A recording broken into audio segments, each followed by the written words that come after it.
fakta mengejutkan bahwa pada malam hari lalat bersembunyi, atau mereka pulang sebentar ke neraka. Ini penjelasannya. Kemana perginya lalat saat malam tiba?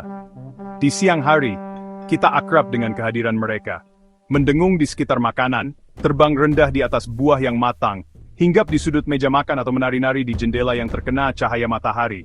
Mereka menjengkelkan, tapi tak bisa kita hindari. Mereka ada di mana-mana. Lalat.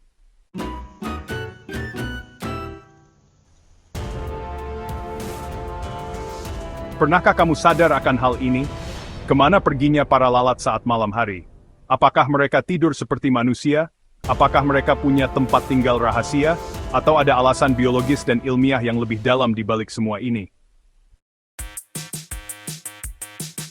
Hari ini, kita akan menjawab sebuah pertanyaan yang sederhana, tapi menyimpan banyak makna. Kenapa tidak ada lalat di malam hari? Tapi untuk menjawabnya, kita tak hanya butuh sains. Kita butuh memahami ritme kehidupan, cahaya, siklus alam, dan bahkan filsafat eksistensi makhluk kecil bernama lalat. Lalat di siang. Untuk memahami kemana lalat pergi saat malam, kita harus memahami siapa mereka saat siang. Lalat rumah atau Musca domestica adalah salah satu serangga paling umum di dunia. Mereka ada di semua benua, kecuali Antartika. Mereka berevolusi bersama manusia, tinggal dekat sumber makanan, sampah, dan bahan organik yang membusuk. Tapi lebih dari sekadar pengganggu, lalat adalah makhluk yang sangat efisien secara biologis. Dalam waktu singkat, mereka bisa bereproduksi dalam jumlah besar. Mereka punya penglihatan hampir 360 derajat berkat mata fasetnya. Dan yang paling penting, mereka sangat bergantung pada cahaya. Lalat adalah diurnal, artinya aktif di siang hari.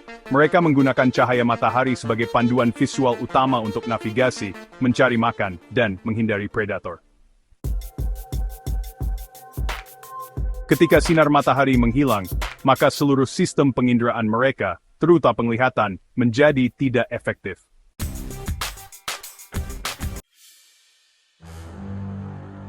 Malam bagi lalat bukan sekadar waktu yang gelap. Malam adalah dunia yang tidak bisa mereka pahami. Mata lalat tidak didesain untuk melihat dalam gelap. Mereka bukan seperti nyamuk atau ngengat yang bisa tertarik cahaya dan masih aktif malam hari. Sistem visual lalat bekerja dengan sangat baik dalam kondisi cahaya terang. Mereka membaca gerakan, cahaya, dan kontras dengan cepat. Tapi saat malam tiba, intensitas cahaya menurun drastis. Ini membuat mereka tidak bisa memproses informasi visual.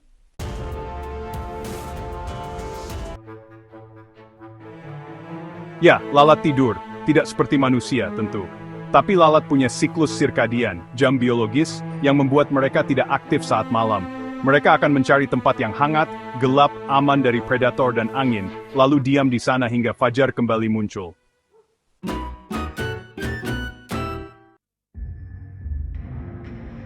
Lalat tidak punya sarang seperti burung atau lebah.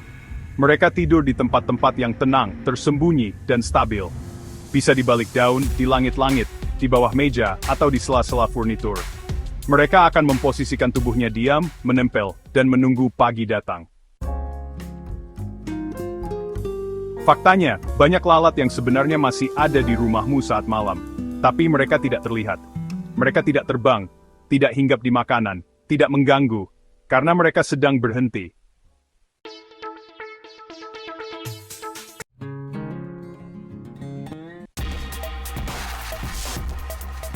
Nah, ada pertanyaan menarik nih.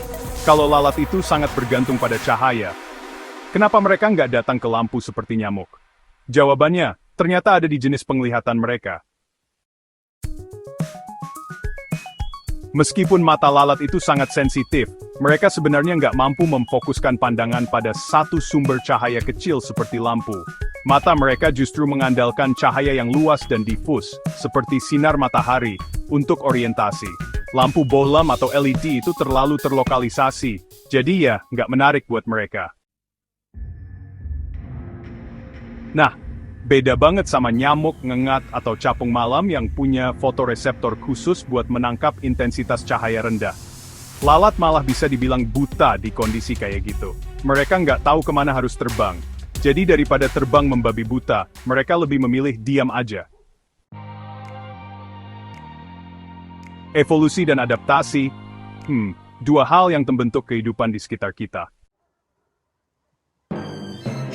Secara evolusioner, tidak aktif di malam hari adalah strategi bertahan hidup. Lalat itu ya, memang rentan. Mereka tidak punya alat pertahanan. Mereka juga jadi lamban saat gelap. Kalau mereka tetap terbang di malam hari, mereka malah lebih mudah ditangkap oleh predator malam seperti kelelawar atau tokek. Maka, evolusi memprogram mereka untuk tidak aktif saat gelap.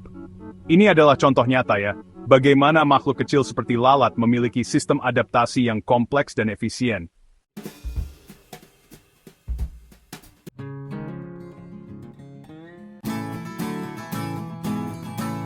Kita bisa menertawakan lalat, makhluk yang dianggap kotor, pengganggu, dan menjijikkan. Tapi, dari siklus hidupnya, kita justru bisa belajar. Lalat hidup sangat singkat, hanya sekitar 15-30 hari. Tapi dalam waktu itu, mereka hidup sepenuhnya, dengan ritme yang sangat teratur. Pagi untuk mencari makan, siang untuk berkembang biak, sore untuk berteduh, malam untuk diam.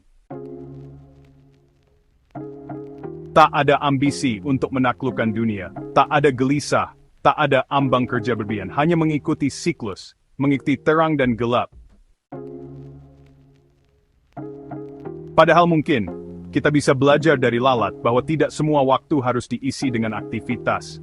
Ada waktu untuk diam, untuk tidur, untuk menghilang dari keramaian. Sains dan kontemplasi. Secara ilmiah, alasan kenapa tidak ada lalat saat malam hari sudah jelas, mereka tidak punya penglihatan malam. Mereka tidak tertarik cahaya buatan. Mereka punya ritme sirkadian yang membuat mereka tidur di malam hari. Mereka menghindari predator malam. Tapi di balik itu, kita juga bisa melihat bagaimana makhluk sesederhana lalat bisa memiliki sistem kehidupan yang rapi, teratur, dan bijaksana.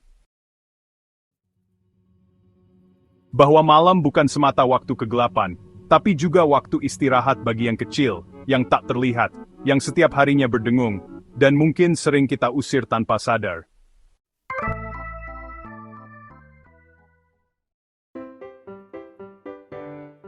Jadi, dalam diam itulah mereka menyatu dengan malam, sebuah pelajaran diam-diam dari makhluk kecil yang mungkin tak pernah kita perhatikan. Tapi hari ini, kita menyadari bahwa bahkan seekor lalat pun tahu kapan harus berhenti.